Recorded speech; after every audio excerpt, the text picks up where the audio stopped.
Oi, tudo bem? Esse é o BTC Money, seu programa de finanças pessoais, economia e investimentos da BTC.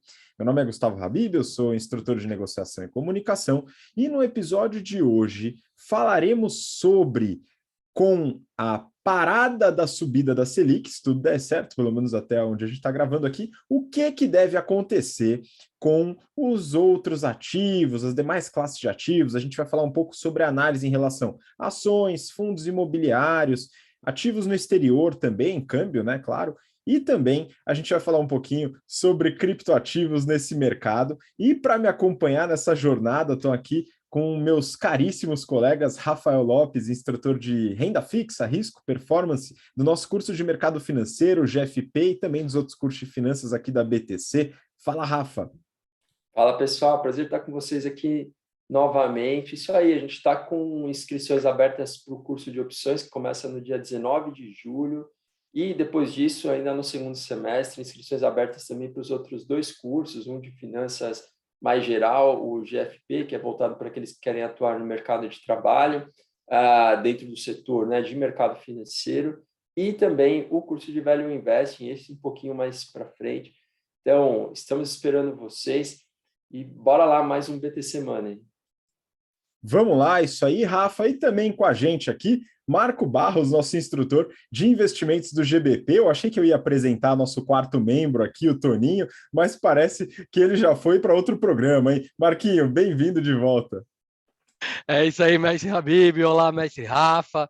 Sempre uma honra, um prazer estar aqui nesse BTC Money, nesse episódio de número 122. Habib, vamos que vamos. Vamos lá, tem bastante coisa para a gente falar hoje, né? E claro que a gente vai falar também sobre como o câmbio deve afetar, né? Claro que a gente vai fazer um exercício de futurologia aqui, nem sempre isso dá certo, viu, pessoal? Mas algumas análises, a gente faz algumas análises qualitativas, entendendo um pouco quais são os cenários possíveis, retomando um pouco dos históricos. E falando de câmbio, né? Sempre prudente, você que está assistindo, acompanhando, ouvindo a gente, deixar uma partezinha do seu patrimônio, daquele dinheirinho guardado que você tem, também em dólar, tá? Isso é recomendado por grande parte dos especialistas em investimentos, né? E é, de fato, uma boa prática, independente de qual seja o seu perfil de risco, até porque tem investimentos muito seguros, como o Tesouro Americano, por exemplo, conhecido como o título mais seguro do mundo, e também algo muito volátil, tanto dentro do mercado de criptoativos como ações no exterior. E para tudo isso, você consegue contar com a Nomad, que é parceira aqui da BTC, a primeira empresa a possibilitar conta em dólar para você, para a gente, para o público geral, e também possibilita investimentos no exterior através de carteiras administradas e do home broker, com bastante segurança, qualidade e credibilidade. E para você que está acompanhando a gente aqui, tem um benefício e tanto. Ao abrir sua conta e fazer a primeira remessa em até 15 dias da abertura da conta, você ganha $10 de cashback, $10 na conta, pessoal, que não é de se jogar fora, né? Convenhamos. Então, é só utilizar o cupom BTC10, entrar no link aqui na descrição e abrir a sua conta na Nomad para começar os seus investimentos no exterior. Tá? E para você que quer se aprofundar, entender um pouco melhor, construir sua própria carteira e principalmente alavancar a sua carreira no mercado financeiro, se esse for o seu interesse, você pode contar com os cursos de finanças, o General Finance Program, o Options and Hedging Strategy e o Value Investing aqui da BTC. Também o link está na descrição, confere lá. Bom, vamos lá, pessoal. A gente tem alguns temas aqui para falar, mas só para colocar um contexto. A gente tem acompanhado subidas frequentes da nossa taxa básica de juros, a famosa taxa Selic, a meta Selic, enfim, que é a taxa praticada ali pelos títulos públicos, pelo menos pelo título base, e também no mercado interbancário, lá o famoso CDI, né, muito próximo desse valor. E a gente viu ela lá em 2% há algum tempo, foi subindo, subindo, subindo, eu nem sei quanto está hoje, tá, pessoal? Se eu fosse chutar algo em torno de 12,75, vocês podem me confirmar, exatamente, errei já, o Marquinhos já falou que eu errei, acho que subiu de novo, 13,25, é isso? 13,25, muito Exato, bom. Habib. 13,25. 13,25, subiu meio ponto no dia 15 agora essa semana. Exato, né, pessoal? É que sobe o tempo inteiro, né? Então a gente fica meio perdido. Então, no momento que a gente está gravando, 13,25%, estava 2%, foi subindo bastante, mas já estamos num momento muito possível de estabilidade, ou seja, de parada dessa subida, pelo menos num ritmo menor e possivelmente uma estabilidade próxima do valor que a gente está hoje, um pouquinho acima. E aí, Rafa, eu queria que você comentasse um pouco com a gente como que funciona isso em relação aos agentes do mercado financeiro, né? Esse pessoal já esperava essa estabilidade, já espera, no caso, né? Porque ainda subiu, apesar de um ritmo um pouco menor, e como que eles trabalham essas expectativas? O Banco Central, ele alinha as expectativas do mercado com a comunicação que ele faz, né? Então, por exemplo, existem eventos que contam com a participação de alguns diretores do Banco Central ou do próprio Campos Neto, que é o presidente do Banco Central. Nesses eventos, eles podem soltar algum tipo de comentário ou fazer uma comunicação orientada a trazer mais clareza para o mercado. Além disso, existem as atas também das reuniões do Copom, que são realizadas a cada 45 dias, e essas atas contêm uma linguagem que é quase que uma linguagem em código. Ou seja, quando você faz a análise de um texto, você procura identificar alguns padrões, algumas palavras-chave que vão te dar uma maior orientação em relação ao que vai acontecer no futuro, ou no caso, em relação às decisões que o Banco Central irá tomar, né? Então, com base nessa ata, o Banco Central também, mais ou menos, dá uma indicação para o mercado sobre qual será o movimento na próxima reunião. E até a penúltima reunião do Banco Central, a expectativa do mercado é que a Selic subisse até os atuais 13,25%, então essa última alta de 0,5% já estava mais ou menos dada, né? A gente já sabia que isso ia acontecer, mas a surpresa foi que o Banco Central, na comunicação que ele fez após esse último Copom, deu a sinalização de que provavelmente vai vir um ajuste igual ou de menor magnitude em relação a esse 0,5%. Então, provavelmente a Selic, na próxima reunião do Banco Central, vai subir para 13,5% ou para 13,75%. Então, hoje é mais ou menos esse o cenário que a gente tem traçado, né? Esse é provavelmente o que vai acontecer. E aí, depois disso, tudo vai depender muito da dinâmica da trajetória de inflação. Ou seja, aí, dali para frente, vai ficar bem um pouco mais difícil da gente antecipar, né? Mas é razoável a gente imaginar que com todo esse esforço do Banco Central em elevar a taxa para esses patamares vai fazer com que finalmente a gente comece a ver a inflação arrefecendo um pouco. Pois é, e aí tem alguns aspectos aqui, eu queria a ajuda do Marquinho também para a gente debater sobre isso, né? O Banco Central ele faz essa subida, né, na expectativa de frear um pouco a demanda, né, e tentar trazer a inflação um pouco para baixo, né? O trabalho do Banco Central.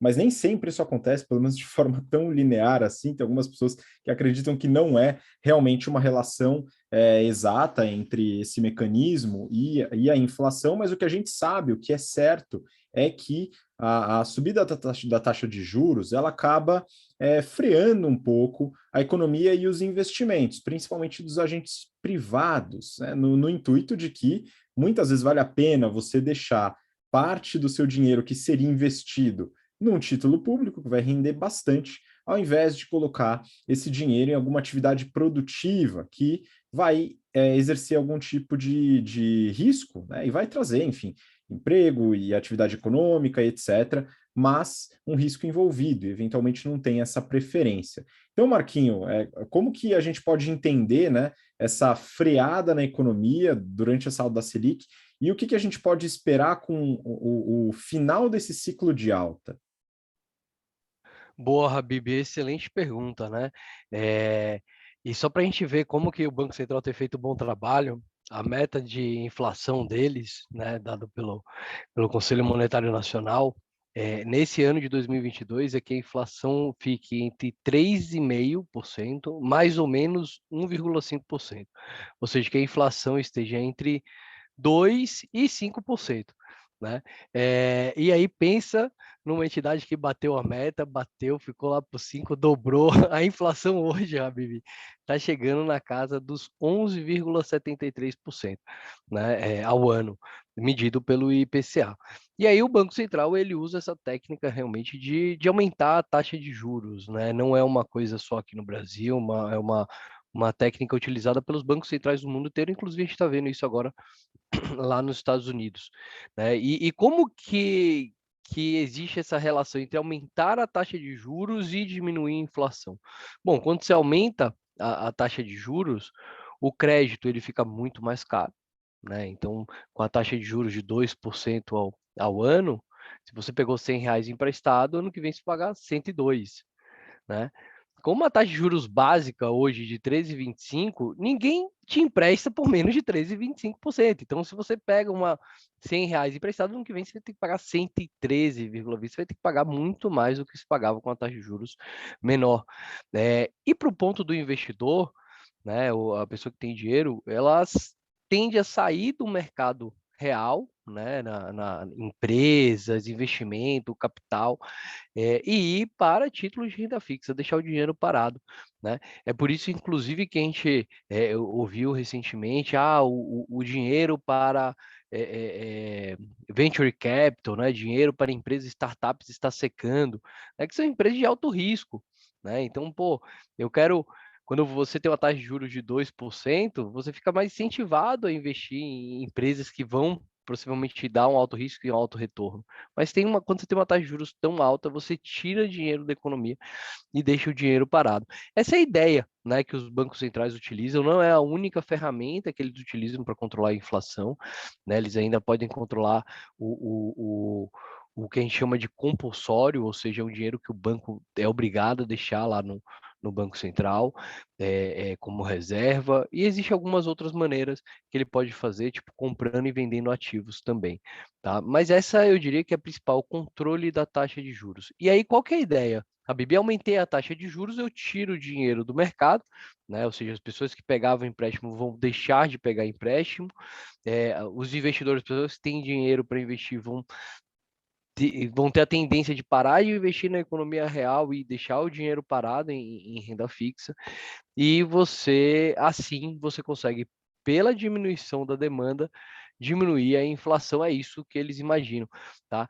E é engraçado que eles têm até uma frase, né? Eles falam o seguinte, os economistas, né, de Banco Central, eles falam o seguinte: não, a inflação você tem que controlar, mas é como se fosse um chuveiro. Sabe aquele chuveiro quente, Rabi? Aquele chuveiro que você tem o quente e o frio? Aí você vai lá, abre o quente, abre o frente, aí, caramba, tá frio pra caramba. Aí começa a ficar uma temperatura agradável, você entra embaixo do chuveiro, de repente fica fervendo, tá? Aí você vai lá abrir o frio, né? Aí, caramba, fica quente durante o período, aí fica normal, depois fica congelante, né? Eles falam que o controle da inflação, né, pela taxa de juros é como se fosse uma torneira de água lá, que você tem que ir abrindo devagarinho, e às vezes ela fica muito quente, você tem que abrir um monte de coisa para dar uma melhorada, mas não é um cálculo, né, matemático, né? Não é vire 30 graus ali à direita, a economia, né? Eu diria que muito mais humanas do que exatas, né? Mas isso aí, essa é toda a lógica do porquê que eles aumentam a taxa de juros, e aqui a gente vai falar como que isso vai afetar, né, a parte dos investimentos e tal. E vou aproveitar, Habib, antes de passar de volta a bola para você, para lembrar que nada daqui é uma recomendação de investimento, né? Assim como a gente pode estar falando uma coisa 100% certa, a gente pode falar uma coisa 100% errada, nada do que a gente falar aqui ia acontecer. Não é isso? Tá com você, Messi Habib. É isso aí, a gente tem que trabalhar em relação a possibilidades, né? Probabilidades. E realmente não é uma ciência exata. Isso é muito importante, hein, pessoal? Economia não é engenharia, não é física, né? Então a gente tem uma série de elementos humanos, sociais que influenciam também. O Rafa, antes de voltar para você, eu vou pegar só alguns dados rápidos aqui. Peguei no período de um ano, né, o Ibovespa, né, a gente tinha lá batendo quase 130 mil pontos em junho de 2021, mais ou menos quando começou o ciclo de alta, tá? Um pouquinho depois. E aí, claro, veio numa descendente, enfim, acabou chegando, batendo de novo 120 mil pontos e agora está numa queda boa, perto dos 100 mil pontos, 99.852. Então, a gente realmente terminou o ciclo de alta do Ibovespa, né, quando começou essa subida de juros. Isso, de fato, aconteceu, né? Isso em relação à Ibovespa, né, as principais ações, né? E aí a gente tem também o câmbio. O câmbio, ele não chegou a arrefecer, né? Então, a gente teve lá o câmbio, eu vou pegar aqui o nosso câmbio Brasil aqui, deixa eu ver, um ano mais ou menos, né? A gente tinha lá perto dos R$ 5 um dólar. A gente, no final de 2021, né, chegou perto ali dos 6, né? 5,74, 5,75. E aí voltou, deu uma bela queda ao longo do ano, né? A gente está perto dos 5,20 agora, tendo já chegado em 4,70, 4,75 mais ou menos.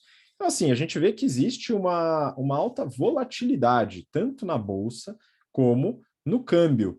E aí, Rafa, o que eu queria perguntar para você é justamente, nessa expectativa de estabilização das taxas de juros, pensando em tanto renda fixa como bolsa, o que a gente pode esperar aí, baseado seja em experiências passadas ou no que os analistas estão entendendo aí nessa crise atual?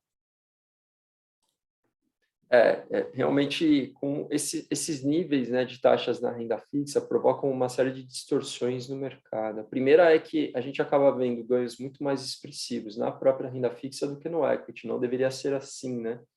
Dado que o equity tem mais risco em mercados que possuem um funcionamento mais adequado dos mercados, a bolsa, e aí você pode usar como referência um índice mais amplo, né? A bolsa acaba tendo uma performance superior aos índices de renda fixa. Aqui no Brasil não é assim, primeiro porque a nossa moeda é uma moeda fraca, então o Banco Central muitas vezes tem que jogar a taxa de juros para patamares muito altos para defender a moeda, né? E hoje, quando a gente olha para esse IPCA acumulado na casa de 11%, né, que foi a informação que o Marquinho trouxe para a gente, o governo, né, ou quem aloca no Tesouro Selic, está tendo um ganho real de mais ou menos uns 2%. Vamos jogar assim, bastante aproximado. E o custo dessa dívida para o governo também é alguma coisa na casa dos 2% real, né? Bom, se essa inflação começar a ceder, então vamos imaginar que o IPCA agora começa a tomar uma trajetória descendente, e aí ele vai para 10, 9, 8, 7, 6. Ao manter essa taxa de juros nesses patamares, o custo da dívida pública para o governo começa a ficar muito maior, né? Porque aí você começa a ter um custo real que é bastante relevante e se torna praticamente insustentável. Isso vai forçar o Banco Central a começar a cortar a Selic.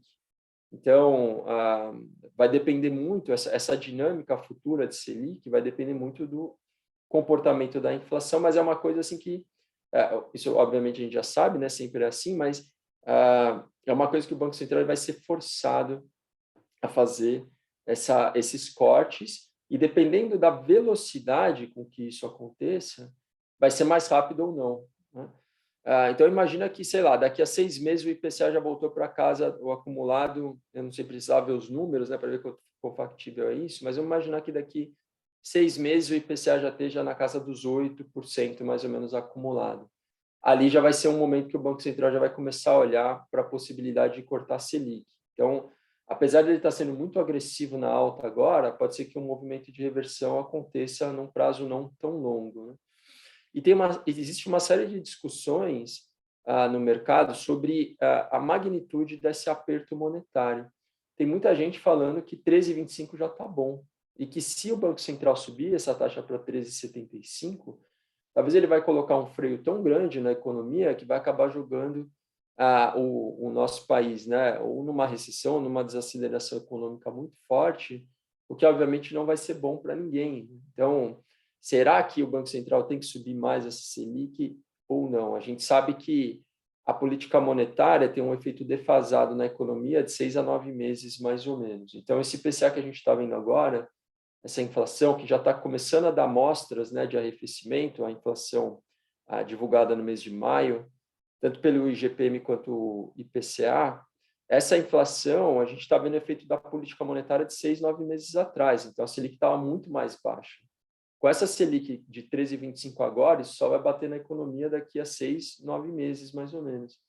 E aí, para quanto que ele vai acabar jogando o IPCA? Né? Se o IPCA acabar caindo demais por uma desaceleração muito brusca, aí pior ainda, porque ele vai ter que sair cortando taxa que nem assim, ainda de forma mais agressiva. Né? É bem o que aconteceu na Covid. O Banco Central jogou a Selic para 2%, muita gente falava que era muito, que não dava. E realmente não dava, né? A inflação depois descontrolou um absurdo. A maioria dos países emergentes parou, levou a taxa básica de juros até o patamar de 4, 4,5%. O Brasil, se eu não me engano, foi o único que cortou tanta taxa. E erraram a mão, foram demais e talvez estejam errando de novo ao subir tanto a Selic. E aí, mas então, esse momento de reversão da Selic vai ser um momento em que talvez a gente comece a ver a recuperação de algumas classes de ativos no Brasil. Uma delas são os fundos imobiliários, que tendem a se beneficiar, né, de um corte da Selic. E aí tem a dinâmica também do juro real longo, vamos ver como esse vai se comportar. E a própria Bolsa, claro, quando você corta a taxa Selic e joga a inflação para baixo, uma série de setores se beneficiam também. Como tem muita empresa muito amassada, pode começar a abrir oportunidade de alocação em alguns nomes. Né? E o próprio índice também nesses níveis, né? Porque imagina, 99 mil pontos a Bolsa agora, né? Mais ou menos. Se você pegar um IPCA acumulado em 2 anos, não sei quanto está, vai chutar uns 20%, quanto que a bolsa em termos nominais, né? Na verdade, ela está assim, um ganho,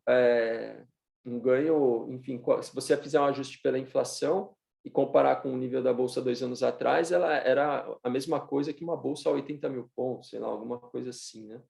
Então, realmente, a bolsa está sofrendo demais. Quem alocou em bolsa está perdendo muito dinheiro em relação à inflação, quem alocou em índice, né? Lá atrás. Então, é um pouco isso é um pouco essa dinâmica que a gente deve observar nos mercados daqui para frente. Pois é, Rafa, essa análise que você falou em relação à bolsa comparada com a inflação é realmente complicado, porque se a gente pega uma curva aí de 5 anos do Ibovespa, né, a gente tem, enfim, o índice ele foi subindo até o começo da pandemia, né, chegando aí perto dos 100 mil pontos, passando um pouquinho, né, chegando aí perto dos 115 mil pontos, na verdade, e aí depois teve a queda brusca, né, e agora, de certa forma, andando de lado, mas a inflação comendo solta, isso é um grande problema. Então, é muito importante a gente fazer essa análise junto com a inflação, para descontar o efeito da inflação também dentro do investimento em bolsa.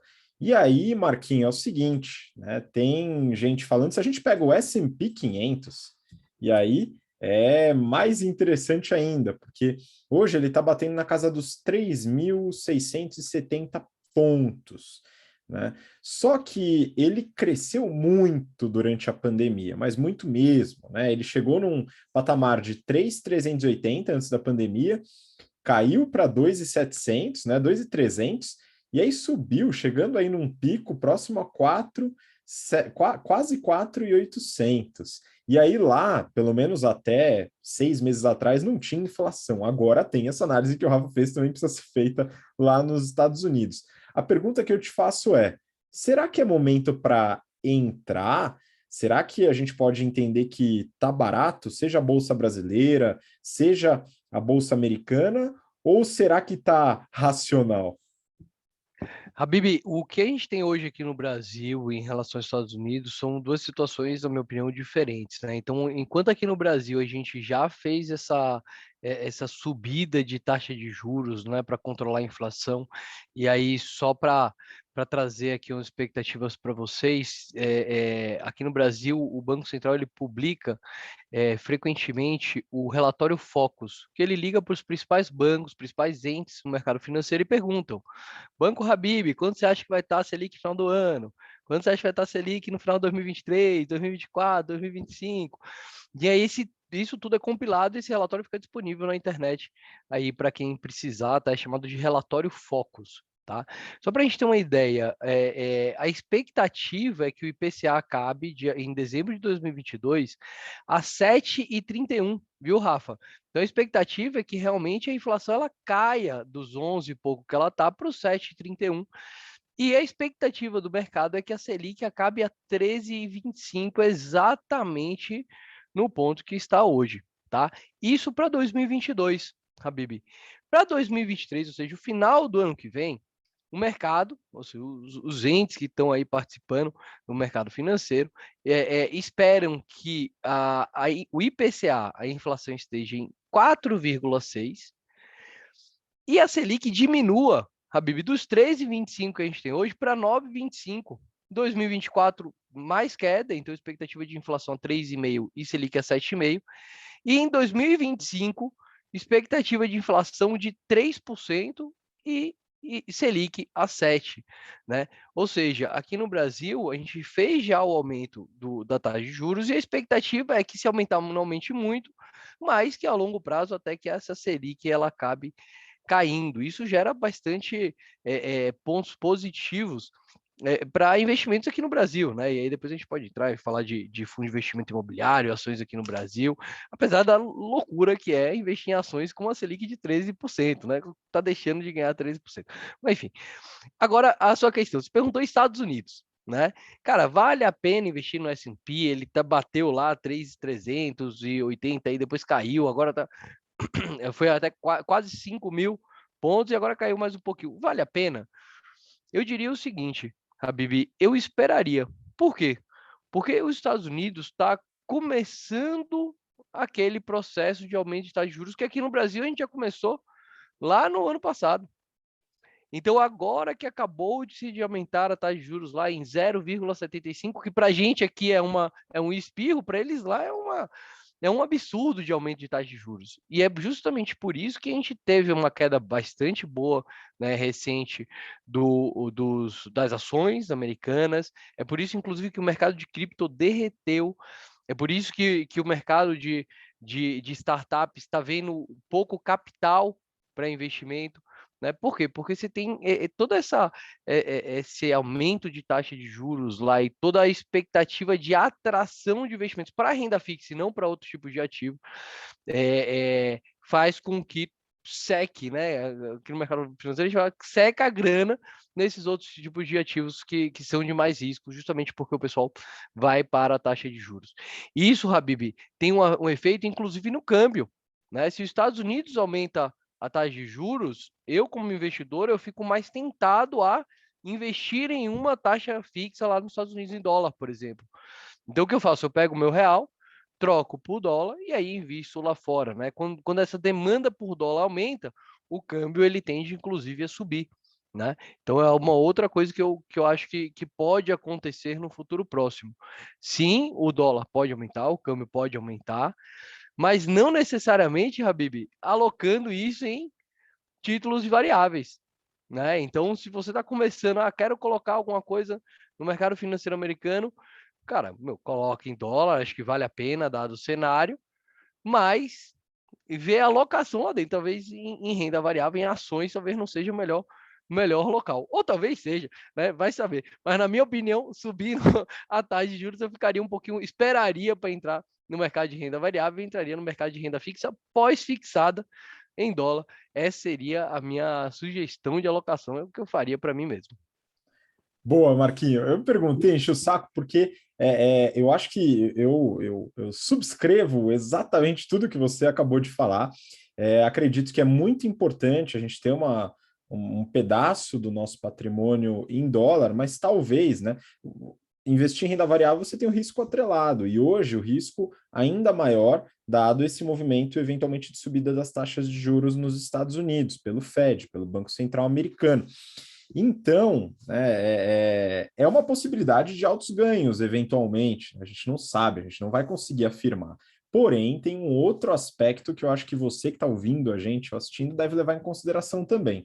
A gente, tanto aqui como no BTC Journal, no outro programa aqui do podcast, a gente fala sobre as empresas, faz análise de resultados, etc. E o que a gente viu nos últimos anos foi foram, né, múltiplos, muitas vezes exorbitantes de muitas empresas lá nos Estados Unidos. Se esse era o novo normal, a gente desacreditava um pouco, achava que estava um pouco esticado demais.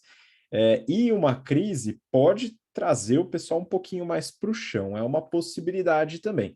Então é algo que vocês devem ficar atentos. E a gente tem visto esse movimento aqui no Brasil, na Bolsa Brasileira, que não caiu tanto assim, mas muitas empresas que estavam esticadas na nossa análise no passado e também nos relatórios de muitos analistas, baixaram bastante o seu valor. Então, dá uma olhada no histórico aí que a gente dá vários exemplos, viu, pessoal? A gente pode citar rapidamente Magalu, Cogna, Melius, enfim, mas isso são só alguns exemplos, né, de empresas que tiveram uma queda bastante brusca aí no valor das ações e que estavam com múltiplos bastante esticados, né? Enfim, não são empresas ruins, hein? Não é essa a ideia. A questão é que o valor muitas vezes estava discrepante do fluxo de caixa descontado, tá? Que a gente ensina lá nas aulas de valuation de GBP que o Marquinho dá aula lá. Enfim, e aí, Rafa, eu queria, para finalizar aqui, perguntar sobre fundos imobiliários, porque o mercado não tem falado tanto sobre fundos imobiliários, enfim, meio que está andando de lado, aparentemente, mas muitas vezes as pessoas podem entender, poxa, mas e agora? Será que vale a pena? Será que o yield que é pago pelos fundos imobiliários compensa o risco atrelado à variação das cotas, enfim.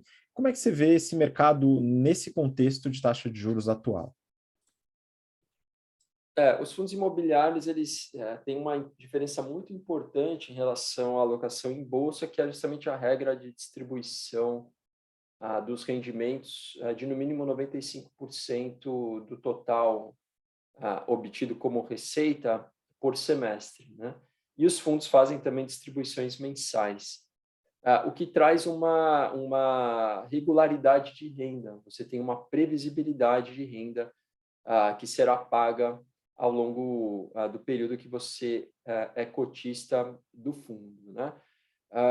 A renda de um investimento imobiliário, ela pode ter diversas fontes, né? Mas o fundo imobiliário, vamos dizer assim, que é o raiz mesmo, né, que é o que caracteriza o fundo imobiliário, é aquele que faz algum tipo de investimento e gera renda através de contratos de aluguel. Portanto, você consegue avaliar os fundos que você eventualmente teria interesse, né, do ponto de vista do negócio, da diversificação de renda obtida, a qualidade da gestão, enfim, uma série de análises e avaliações que você faz para determinar se aquele fundo é um fundo, então, que te pagará renda de forma sustentável por longos períodos de tempo, né? Que normalmente são variáveis que estão muito ligadas à vacância, à própria inadimplência, né, dos inquilinos, então fazer também uma avaliação dos inquilinos para entender, então, se essa renda é uma renda segura ou não, né? Bom, no que diz respeito à oscilação da cota, esses veículos são veículos que são negociados em bolsa. Então, você tem lá que a gente chama de valor patrimonial da cota, que seria o resultado, né, de uma avaliação daquele empreendimento, que é sempre difícil, né, você atribuir valor a um imóvel, por exemplo, a um shopping, a um galpão, com precisão, mas você faz lá a avaliação, divide pelo número de cotas e chega no valor patrimonial da cota. E aí você compara com o valor da cota negociada no próprio mercado. Esse valor patrimonial da cota é quase como se fosse o valor justo, né? Então, como tem uma incerteza ali, qual que é o momento que você consegue entrar de forma um pouquinho mais segura? Quando o desconto está muito grande. Sei lá, se você pega uma cota lá e ela está com um desconto em relação ao valor patrimonial de uns 25%. Aí você olha e fala, puta, tudo bem, esse valor patrimonial pode ter algum erro nessa avaliação. Só que você está com uma margem de 25% de erro, né? Mesmo que o erro seja relativamente grande, você está comprando um preço que pelo menos vai te dar uma garantia razoável de estabilidade, certo? Então, tem uma série de fundos imobiliários que hoje estão sendo negociados com desconto de 15%, 20%, até um pouco mais, percentuais em relação ao valor patrimonial, que dá uma certa garantia de entrada. Aí, se você junta com uma renda, né, razoavelmente garantida, ou seja, se você olha lá e fala, puta, são bons os inquilinos, é um fundo que está com baixa vacância, tudo isso, você também tem uma garantia de renda, o que torna o investimento ainda mais atrativo. Por fim, tem só um terceiro aspecto que é importante, que é a própria questão dos fluxos, né? Então, muito do que dita essa dinâmica das cotas dos fundos imobiliários é tanto taxa Selic quanto o juro real de longo prazo. O juro real de longo prazo, ele acaba impactando muito as cotas, porque quando você tem uma elevação dos juros, é como que se você tivesse que ter uma queda no valor daquele imóvel para que a sua renda aumente proporcionalmente de tal forma que você consiga equilibrar o ganho que você tem no fundo imobiliário com o ganho que você teria num investimento de renda fixa, né?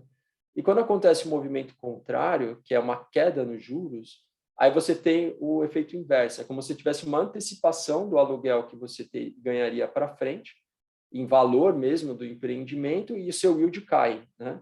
Então, é todo aquele yield que você receberia ao longo do tempo, você antecipa, jogando o valor do empreendimento para cima, e aí você vê uma valorização. Como a gente hoje está com a Selic alta, né, e o juro real longo bastante alto, se você começar a olhar para a simetria, eu diria que no mínimo está equilibrado, né, para a gente começar a ver quedas desses dois indicadores, ou dos níveis dessas duas taxas de juros, né, tanto a Selic quanto o juro real longo, que seria o terceiro fator que daria um pouco mais de segurança para fazer a alocação dos fundos imobiliários.